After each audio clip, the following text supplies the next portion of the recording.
Entre todos podemos hacer un mundo mejor. Entre todos, para todos. Gracias por estar ahí.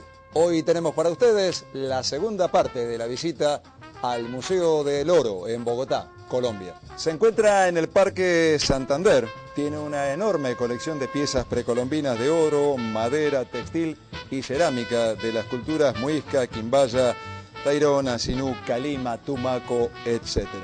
Charlamos con el jefe de divulgación cultural, el señor Eduardo Londoño. Museo del Oro de Bogotá, Colombia. Inmediatamente después de los auspiciantes, en el cuento de la buena pipa en pintura, el Museo de Oro de Bogotá, Colombia, con el deseo de siempre.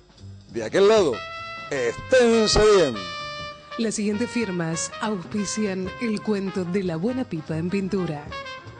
Artística New Plenty, distribuidor mayorista para artistas y artesanos. Civic, mucho más que el resultado de un análisis. Apoyar la difusión del arte es pensar en lo importante. San Cristóbal, Seguros Generales. Ambrosio Gatti. Cras, Artes Plásticas.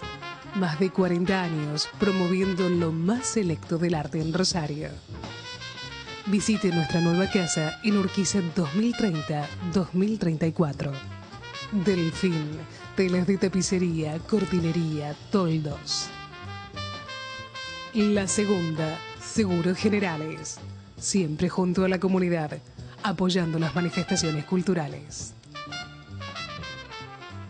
Sociedad Mutual Empleados Públicos de la Segunda Circunscripción. Al servicio de la educación y la cultura. Grupo OSDE, un grupo de personas. Fundación del Gran Rosario. Más de 10 años impulsando la educación superior y la cultura de Rosario y su región. Predinca Salud, llevando salud a tu casa. Teléfono 426-2201. Implecab SRL, fábrica de cabinas para tractores y cosechadoras.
Adiós.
Esta colección la inició el Banco de la República de Colombia en el año 1939 porque empezó Colombia a darse cuenta que este patrimonio orfebre que tenemos, que es el trabajo de nuestros antiguos pobladores, se estaba perdiendo en los museos extranjeros. La historia de siempre, los extranjeros aprecian esto, ¿será que algo tiene? Cuidémoslo. Había comenzado el banco a comprar este tipo de material años antes, en 1936, si no me equivoco. Somos el Banco Central de Colombia y una de las funciones es el guardar lingotes de oro, que son las reservas nacionales, y entonces se adquiere todavía oro de mina para hacer lingotes. Pero llegaba esta contradicción, llegan objetos arqueológicos bellísimos que se compran en diferentes ciudades de Colombia en ese año, en 1936, como oro de mina, y llegan al laboratorio y dicen, no, aquí está pasando algo, esto es algo valioso. De tal forma que se inicia hace 71 años la colección del Museo del Oro, que muy pronto empezó a tener cerámica y se convirtió no en una colección de joyería, sino en lo que vamos a visitar ahora, un museo que nos habla de la vida de los antiguos pobladores de este país, Colombia, y de quiénes somos nosotros hoy, cómo nos vemos reflejados en ese oro para pensar nuestra diversidad, nuestra identidad, nuestro patrimonio. Eduardo, la escalera misma tiene una especie de simbolismo.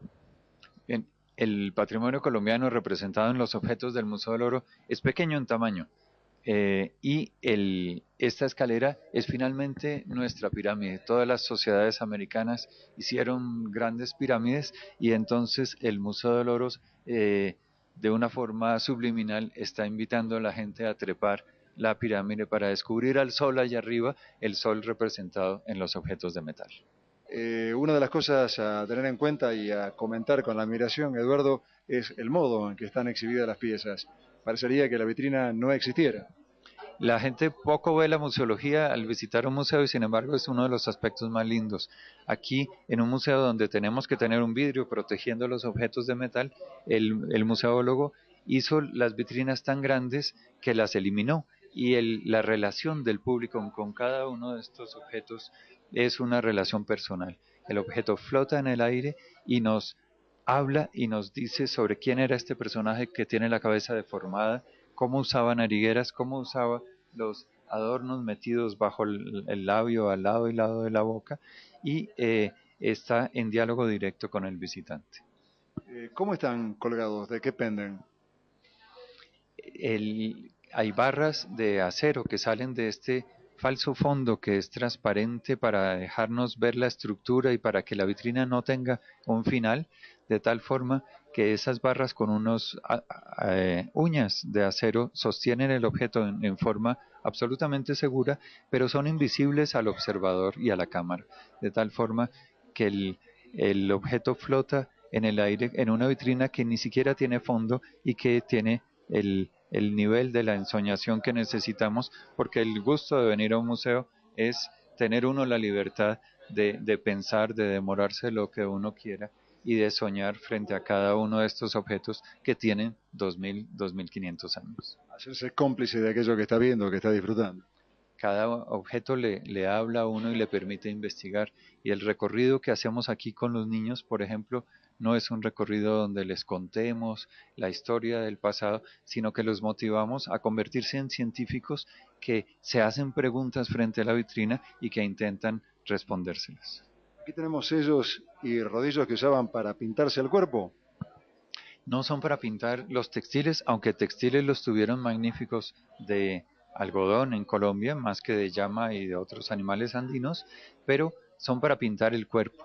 Y esto, puesto que estamos hablando de la ensoñación, nos tiene que llevar no al objeto de cerámica que con un palo alrededor me permitía decorar mi cuerpo, sino a pensar en cómo sería todo ese arte que perdimos. Porque llegar a estas sociedades debió ser extraordinario, vivir en ellas debió ser magnífico, y esta gente estaba pintada de rojo con vija o de negro con jagua, en motivos repetitivos o en motivos de pincel. En esta región de Tumaco la forma de enterrar a los muertos era colocarlos sobre el piso y hacer una acumulación de tierra sobre ellos, que va a ser el montículo que en Ecuador se llama tola.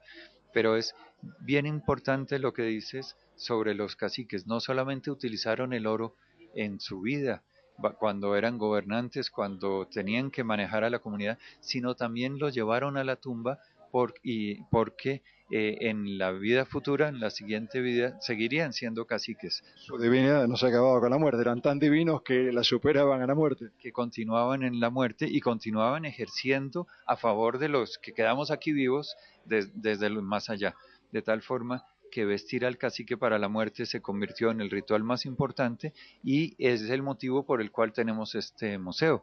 La mayoría, si no toda la colección de este museo proviene de aquellas tumbas donde los caciques quisieron transmitir su imagen a la posteridad.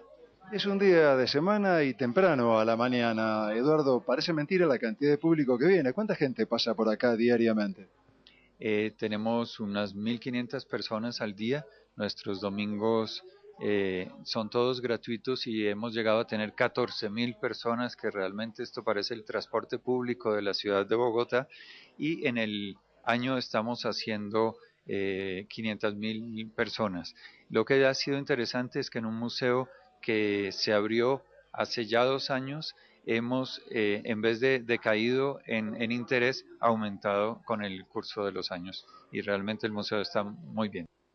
Hace 2000 años, en una de las regiones de Colombia, Calima, cerca de Cali, un artista indígena descubrió la forma maravillosa del caracol y el brillo extraordinario de las láminas de oro y creó este objeto recubriendo simplemente con las manos un caracol que era una trompeta, el fotuto con el cual el cacique convocaba a toda la comunidad y creó este objeto que ha perdido el caracol, la concha, y que representa en esta sala la unión de la naturaleza con su belleza, con la mirada del artista y con el trabajo de los metales, puesto que hacer una lámina de metal es ya un proceso tecnológicamente complejo. ¿Cómo hizo? ¿Adhirió la lámina de oro en caliente, en frío? ¿Esto se martilló? ¿Cómo se hacía esto? Son varias láminas, pero están unidas simplemente con la presión de las manos y luego con pequeños hilos de oro para que se mantengan. Estamos hablando del periodo Yototo, 200 años antes de Cristo. Sí, del 200 al 1300 antes de Cristo vivió esta gente en Yotoco que hizo pectorales extraordinarios, que hizo grandes vestidos de oro para sus caciques. Es parte de lo que vamos a ver en el museo, cómo la tecnología empieza en esta América nuestra, eh, la tecnología de la metalurgia para vestir a los caciques que hace 2500 años, 3000 años estaban empezando a diferenciarse de las tribus igualitarias, las sociedades que tenían una centralización. Recorriendo esta Colombia, entonces llegamos a las llanuras del Caribe, tan llanas que se inundan todos los años y son una región llena de ciénagas y de ríos. Es lo que vemos representado en su orfebrería, los animales de la ciénaga como los patos, los peces, los cocodrilos, las babillas. Y una orfebrería que va a hablar también de las mujeres, donde los pectorales tienen senos, donde las mujeres tienen en estas cerámicas grandes narigueras y un papel importante en la sociedad, puesto que son el emblema de la fertilidad y de la renovación de la vida. Y aquí estamos también en la zona tairona del museo, también la costa Caribe, pero hacia la montaña nevada de la Sierra Nevada de Santa Marta. En esta región vamos a encontrar al hombre murciélago. Es la figura de un cacique, así como los hubo tantos vestidos de ave, vestidos de sol, que se viste de murciélago para representar el ave que vuela hacia los mundos inferiores, los mundos oscuros, los mundos húmedos, donde el poder es ante todo femenino. Y lo representaba con estas narigueras en forma de tubos que entraban a la nariz, deformaban completamente la cara, además de que tenían esta diadema donde se ven los tragos, lo que está en el interior de las orejas de un murciélago, y cuentan los españoles que estos caciques tenían enormes tocados de plumas, enormes capas, y en aquellos templos hechos en piedra y en madera, en lo alto de las cumbres, dominaban sobre una sociedad que era guerrera y a la vez sagrada. Eduardo, la orfebrería del periodo Tayrona se destacó por la versatilidad en el manejo de la cera perdida para crear objetos con volumen, con superficie dorada y llena de detalles. Evidentemente, si bien el Tayrona se destacó por esto, no es aislado. Los otros momentos de la historia precolombina también tenían este conocimiento. ¿Por qué acá en este caso vos destacás que son más versátiles en este manejo de la cera perdida? Sí. Como estamos haciendo un recorrido por regiones, al interior de cada región rompemos en diferentes periodos, porque los colombianos no teníamos eso claro.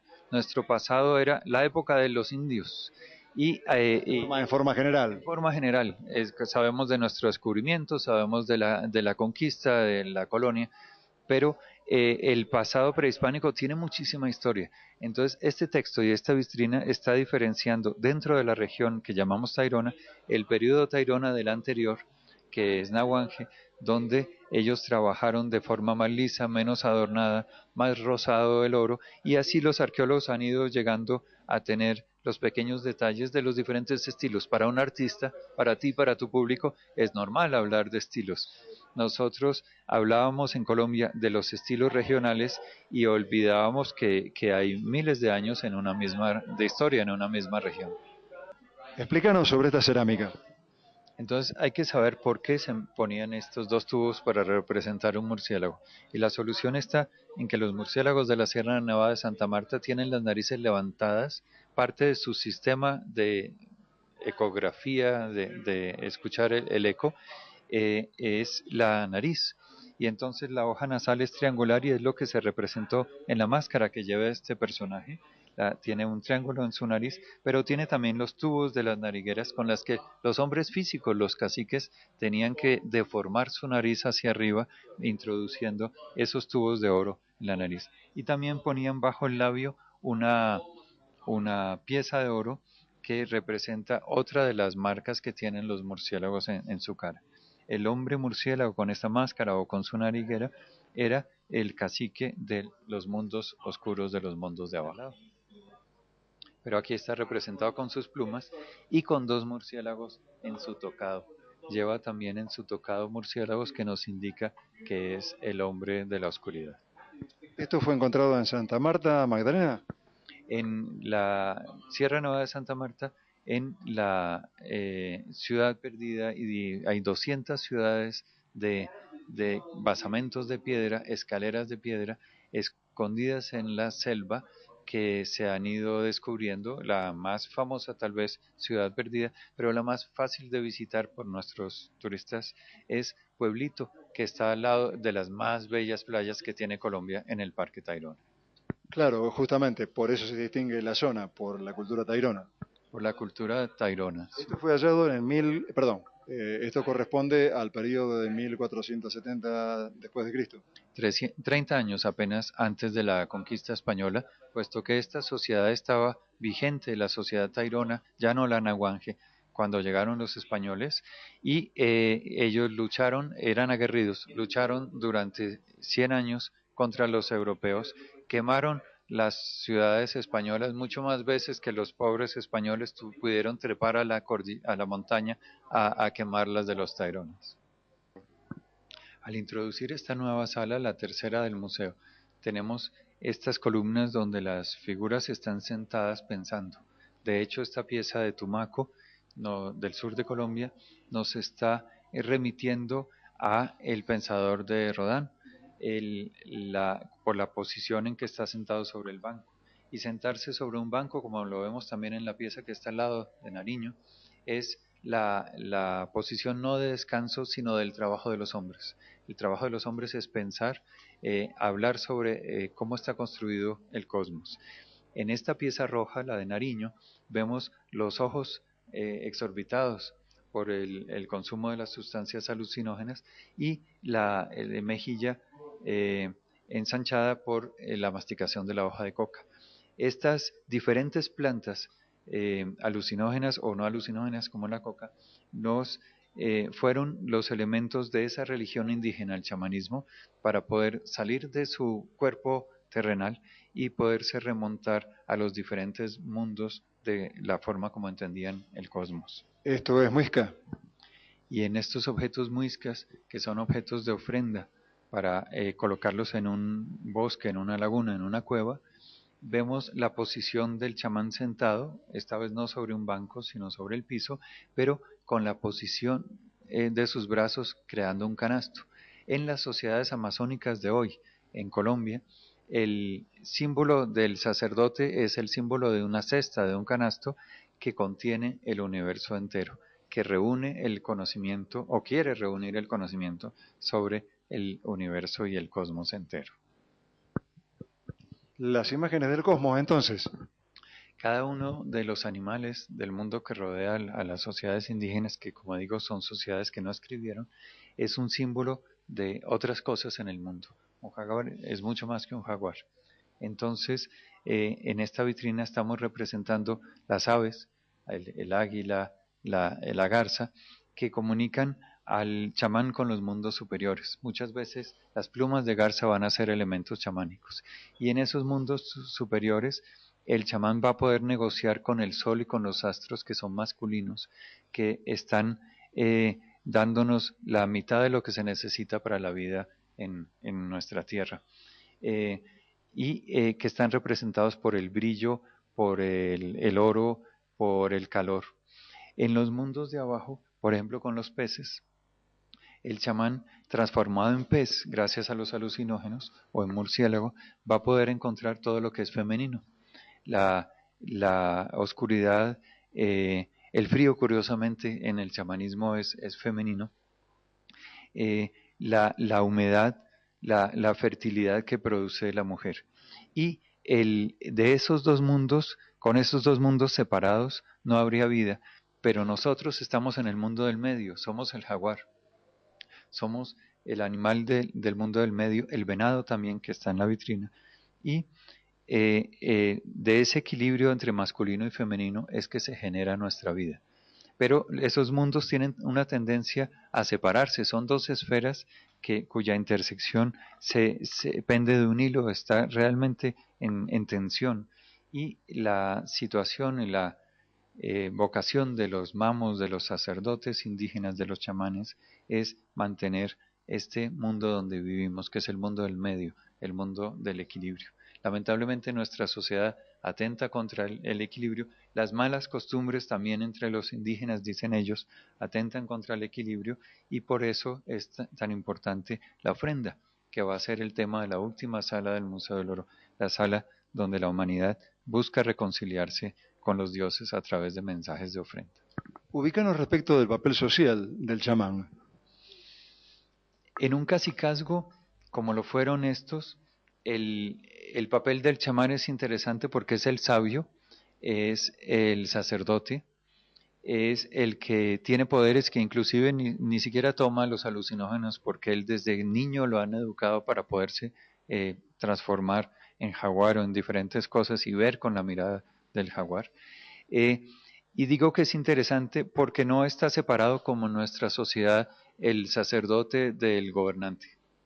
El gobernante también tenía poderes chamánicos, el cacique, y entre los dos formaban una díada esencial de una sociedad cacical. O sea, cacique, chamán. Jerárquicamente, sí, en la medida en que el cacique es el representante de todos, el más importante, pero yo creo que el respeto que merecía un chamán en época prehispánica era tan grande que los caciques se podría decir que le obedecían de alguna forma. Entonces, es difícil con las imágenes de nuestra sociedad de hoy imaginar las sociedades del pasado. Máxime que todavía existen tribus en América, todavía existen bandas, pero ya no existen cacicazgos ni estados prehispánicos. Esas sociedades fueron desbaratadas por el contacto con Europa. Estas placas que vienen de la Sierra Nevada de Santa Marta son también metáforas del cosmos, de ese cosmos que el chamanismo entiende en diferentes niveles. Vemos en esta roja al hombre sol al cacique, que se reconoce por su corona de rayos solares, por su gran nariguera, por su pectoral, está llevado en andas por dos hombres enmascarados, pero abajo tiene el murciélago. Con la cabeza hacia abajo está la representación de un murciélago, de tal forma que está el cosmos completo con el sol, el sol que es el mundo de arriba, el murciélago que es el mundo de abajo, y esos 4 puntos que son los puntos cardinales que todavía son esenciales en el pensamiento de los indígenas que aún viven en la Sierra Nevada de Santa Marta. ¿Y el que está en el medio arriba? Las diferentes placas de la vitrina representan el mismo personaje con más o menos los mismos atributos. Es el hombre sol llevado en andas que circula por el firmamento y a quien hay que hacerle ofrendas y pagamentos y sobre todo atención, porque si llegase el sol a parar ya sea arriba o ya sea abajo de nuestro mundo, o bien nos achicharramos o bien nos morimos de frío. De tierra adentro, en el centro de la cordillera de los Andes en Colombia, viene esta máscara pequeña, pequeñita, que era para colocar sobre una escultura de madera probablemente. La máscara tiene de notorio en el arte prehispánico colombiano que ella realmente es un retrato. Generalmente tenemos abstracciones de la figura humana y del cacique representado solo por el color amarillo, pero aquí vemos no solamente la expresión de la persona, todo su gesto, sino además en la pintura que tiene en la piel, muy probablemente la expresión de su linaje. Está muy bien representado realmente. Puesto que los indígenas se pintan con sus marcas de clan. Entonces, es una pieza que se destaca dentro del arte prehispánico colombiano, como quisimos poner estos 12 objetos en vitrinas semejantes, que son, a juicio de algún curador, los objetos más bellos del museo, con tan buena suerte que la mayor parte del público se queja y encuentra objetos muy bellos en casi todas las vitrinas de nuestro museo. Bueno, si fuera a juicio mío, yo escogería probablemente esta trompeta, que fue tallada en 2 huesos y luego ensamblados para formar una trompeta que, como vimos el caracol al principio, es uno de los atributos de un cacique, y luego recubierta de lámina de oro con estas figuras y arabescos. La trompeta recuerda nuevamente la forma biológica del hueso, pero tiene ese sentido etéreo, esa belleza del oro y del trabajo del oro. Y encima nos está hablando sobre la música. Es que hemos dejado hablar también de otras artes y probablemente en cada una de las ceremonias donde tintineaba el oro que estamos viendo en las vitrinas, sonaba también la música de los instrumentos de golpe como el martillo o de los instrumentos de viento como es esta trompeta o las flautas. Pero vayamos a visitar a la mujer quimbaya y al poporo quimbaya, que es el objeto con el cual se fundó esta colección del museo. Carlos, nuestro camarógrafo te acaba de preguntar cuánto costaría este objeto. ¿Qué le respondiste? Bien, este objeto que es fundamental en el patrimonio colombiano, donde todos los colombianos nos extasiamos por algún motivo, vale exactamente 0 pesos, puesto que la ley colombiana prohíbe comprar y vender el patrimonio nacional. Los objetos, por más que sean de oro, toda la colección de este museo vale exactamente esa cantidad. Cero. Sumada vale 0. ¿Cuál es este objeto entonces? El poporo encontrado en Antioquía en el siglo XIX. Sí, desde mucho tiempo antes de la creación de este museo en 1939, los objetos llamaban la atención de ricos coleccionistas y fueron preservados, gracias a Dios, porque muchos otros fueron fundidos. De tal forma que este poporo quimbaya fue quien dio origen a la colección del Museo del Oro, cuando el Ministerio de Educación llamó al Banco de la República y dijo, bueno, si alguien puede en Colombia hacer una colección de estos objetos valiosos, es el Banco Central, porque tiene la seguridad, toda la infraestructura para cuidar sus bóvedas de oro, de tal forma que este objeto ha sido conocido por los colombianos como un símbolo de identidad desde esa misma fecha cuando se fundó el Museo del Oro hace 70 años. ¿Y data el objeto de cuándo? El objeto es de antes del año 1000, debe ser del año 700 o 500. El oro mismo no se puede fechar, se fechan en las excavaciones arqueológicas los objetos de madera y de textil o el carbón. Y de la misma región Quimbaya viene este que también es un poporo, un recipiente para la cal, y representa una mujer. Es una mujer extraordinaria porque está sentada en un banco en posición de cacique, tiene en su mano unas aves, dos aves en cada mano, tiene nariguera, tiene múltiples orejeras en cada oreja y eh, estas placas que cubren por completo la pieza. Si hubiésemos sido un artista griego, habríamos trabajado igualmente bien el modelado, probablemente los hombros menos anchos que el gusto Quimbaya, pero no se nos habría ocurrido jamás cubrir nuestra obra de arte con unas placas que la ocultan a la cámara y dificultan su lectura. Pero siendo nosotros artistas quimbayas, las placas son la parte más importante del objeto, más aún que la pericia del artista o la habilidad de la mano del orfebre. Y es porque lo que buscaban los indígenas en el oro era su brillo, los destellos, y las placas están produciendo exactamente esos destellos que hacían que el cacique que portaba en su mano este objeto fuera el representante del sol. Este es el icono entonces del museo. Si es que hubiera uno, no ¿Sería este? Ah, no es. ¿Cuál sería?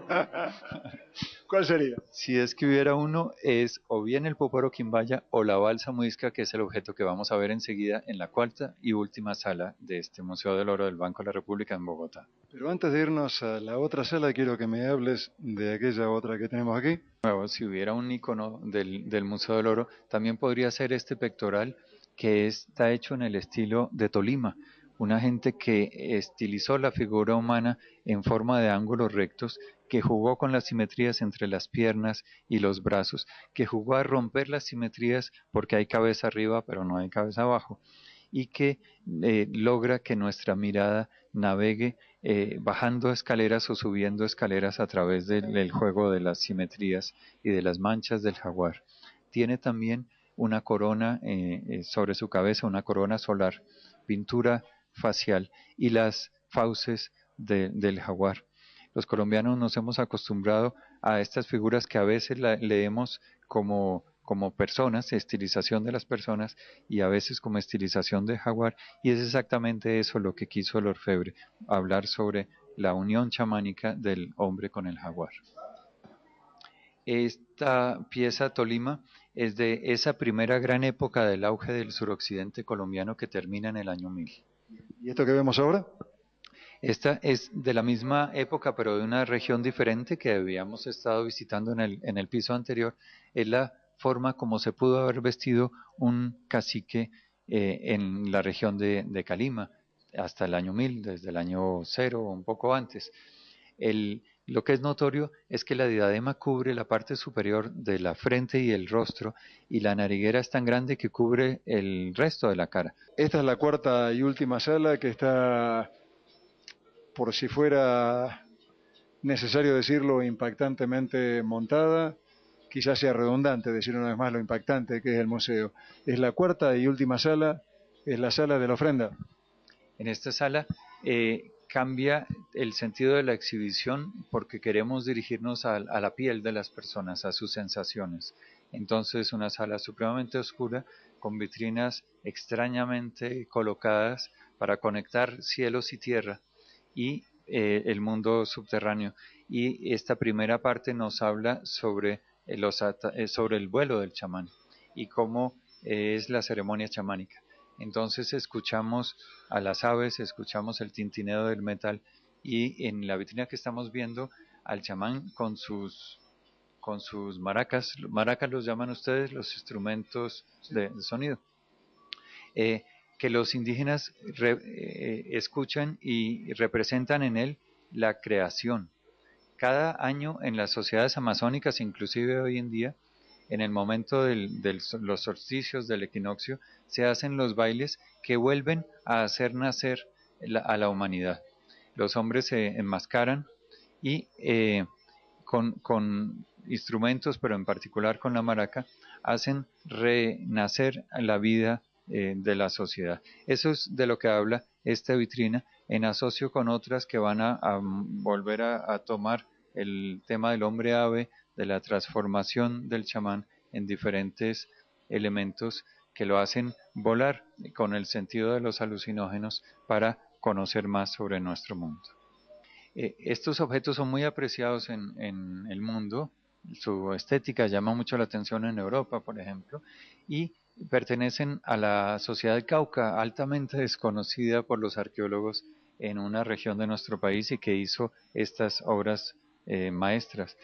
En la pieza superior vemos al hombre ave con su pico, acompañado, no solamente adornado por este tocado extraordinario con reminiscencias peruanas, sino acompañado por diferentes personajes y que tienen sus espaldas, solo que lo vemos al lado y lado, pero es un animal que está en la espalda, un lagarto que a su vez tiene pico de ave.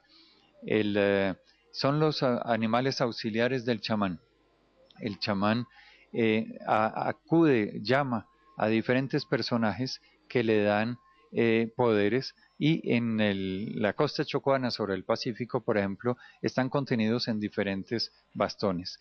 Es interesante cómo el museo logra, a través del análisis de los objetos antiguos, hacer relaciones constantemente con las sociedades actuales, a quienes les debemos que podamos apreciar y conocer el sentido de todas estas colecciones extraordinarias.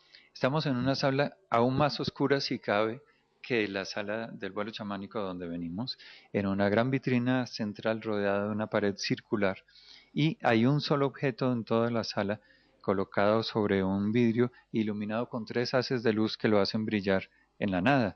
Es la balsa muisca. La balsa muisca es realmente un icono de la identidad colombiana. Los colombianos nos identificamos, a pesar de nuestra gran diversidad, con este objeto, también porque en él se representa un mito que es antiquísimo, que viene desde antes de los griegos, el mito del dorado. Los europeos llegaron buscando el dorado y encontraron que cerca de Bogotá, en Guatavita, en una laguna bellísima que es circular en la cumbre de un cerro, que es como un gran anfiteatro, el cacique entraba algunas veces al año, probablemente en los solsticios o equinoccios, al centro del agua sobre una balsa. Él iba desnudo, cubierto su cuerpo de polvo de oro y rodeado por sus sacerdotes. Al llegar al centro de la laguna se hacía una señal, dicen los cronistas que jamás lo vieron, que hacía una señal y se detenían las músicas y los bailes y él arrojaba ofrendas al agua, a la laguna. Nosotros lo estamos viendo ahora, la ceremonia que los españoles nunca vieron. Está representado aquí en un objeto que fue descubierto en el año 1964. Entonces, el cacique es aquel personaje grande con su nariguera, con sus orejeras, que tiene un banquito detrás donde se sienta.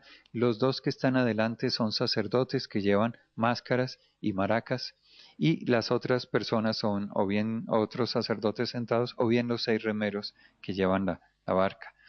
El sentido de esa ceremonia lo podemos entender, como decíamos, gracias a los indígenas que aún viven en nuestro país. No es aquella historia que narró un cronista español de la esposa del cacique que se suicidó arrojándose al agua y él le lanzaba joyas a su amada. Es más bien una historia nuevamente de fertilidad, porque las lagunas son los pasos entre el mundo de arriba donde vivimos nosotros y el mundo de abajo donde viven los muertos. Y las lagunas son úteros de la madre tierra y el oro que arrojaba el cacique es el semen del Padre Sol. De tal forma que el cacique, al llegar a su cargo o cada vez que había un solsticio, estaba fertilizando la tierra para garantizar que este mundo continuara su ciclo y nosotros siguiéramos existiendo. Y es el sentido que le da importancia en este siglo nuestro a este objeto que está hablando de la continuación de la vida en nuestras sociedades.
La ceremonia que se ve en el último salón, un salón secreto oculto detrás de una pared, es la ceremonia de ofrenda que hacen los sacerdotes todavía en la Sierra Nevada de Santa Marta. Y las voces son sus cantos, eh, porque los sacerdotes aún le cantan al oro, porque es sagrado. De tal forma que el metal en este recorrido del museo salió de la tierra o de los ríos, de las aguas, y regresa a las aguas en la sala de ofrenda, haciendo una alegoría de la ceremonia de El Dorado en la laguna de Guatavita. ¿Quién preparó todo esto? ¿Quién hizo esto? ¿El diseño de esto, la luz de esto, el sonido de esto? El museo. El museo. El museo, sí. Este museo tiene la suerte de contar con una historia de 72 años y Y un equipo excelente. de haber viajado mucho y de haber tenido probablemente un equipo excelente a lo largo de los 72 años.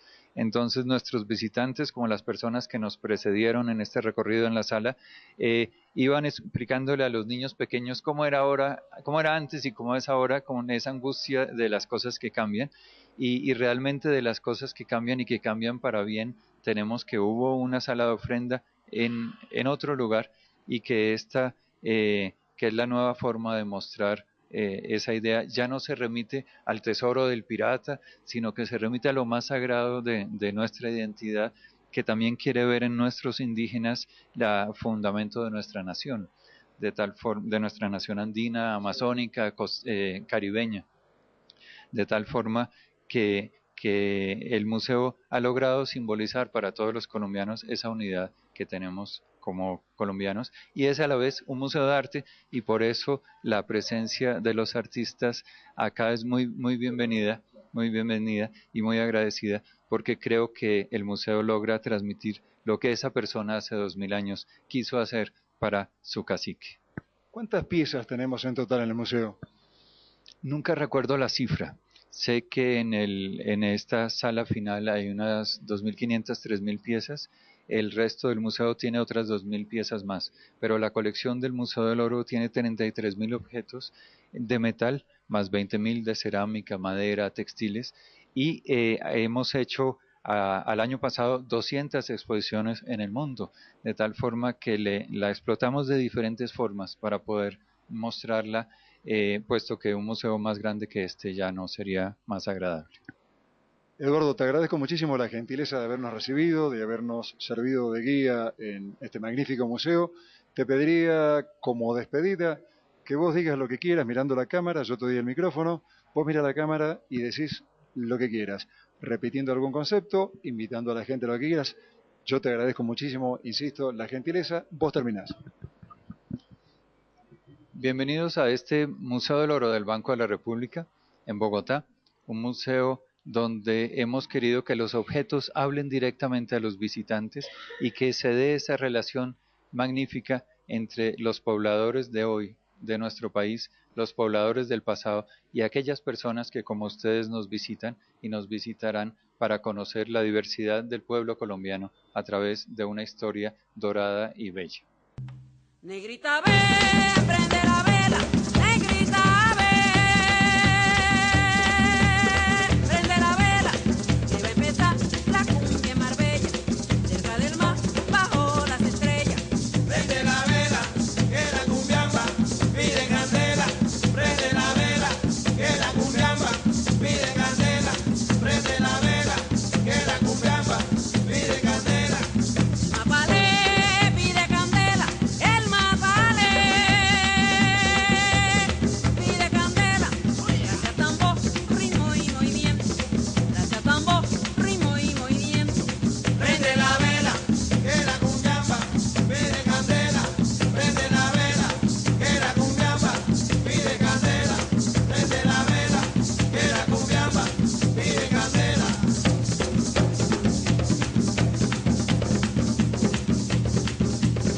El mapalé, el mapalé, el mapalé, el mapalé, el mapalé.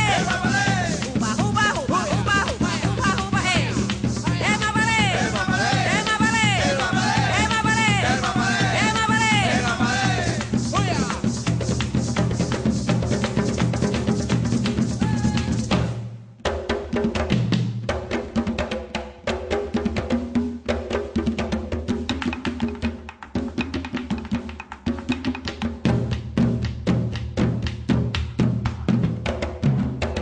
Y ahora nuestra banda completa.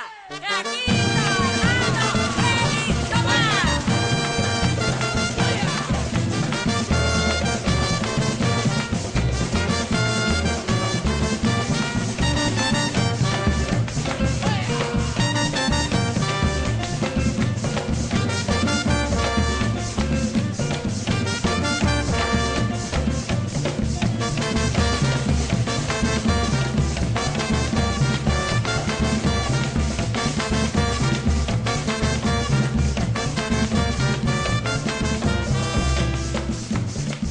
Mapalé pide candela, el mapalé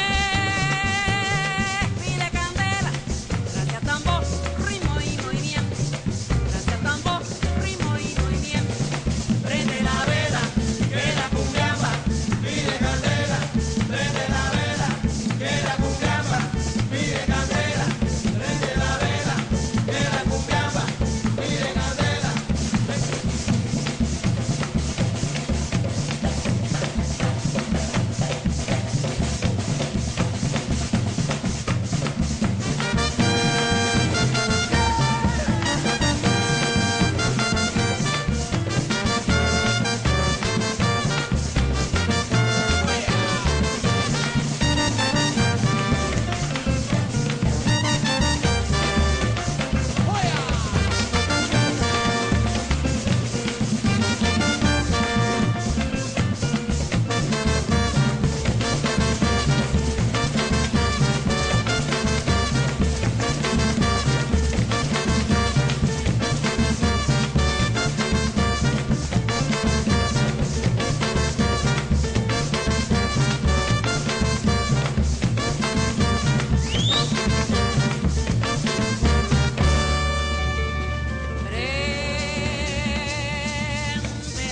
Hacia que viva la música tradicional y el padre supremo, dueño de la música.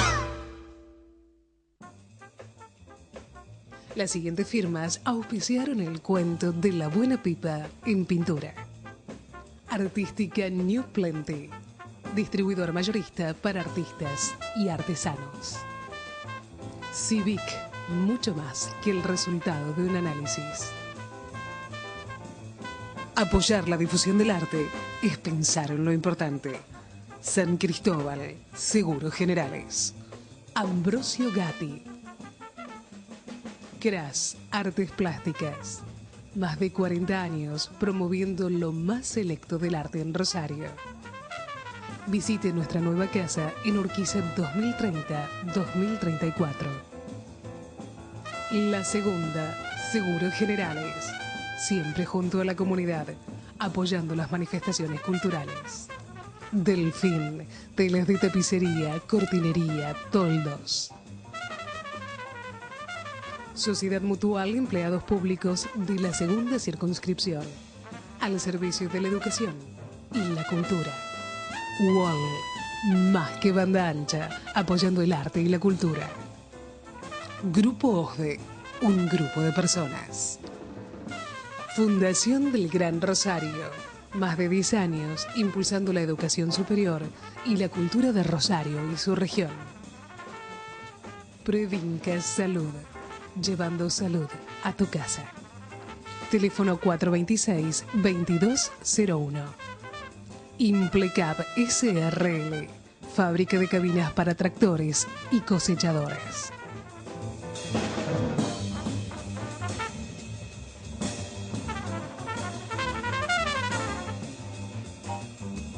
Y concluye así nuestra visita al Museo del Oro más importante del mundo, el Museo del Oro de Bogotá, de Colombia. Esténse bien de aquel lado y recuerden que si queremos entre todos, podemos hacer un mundo mejor.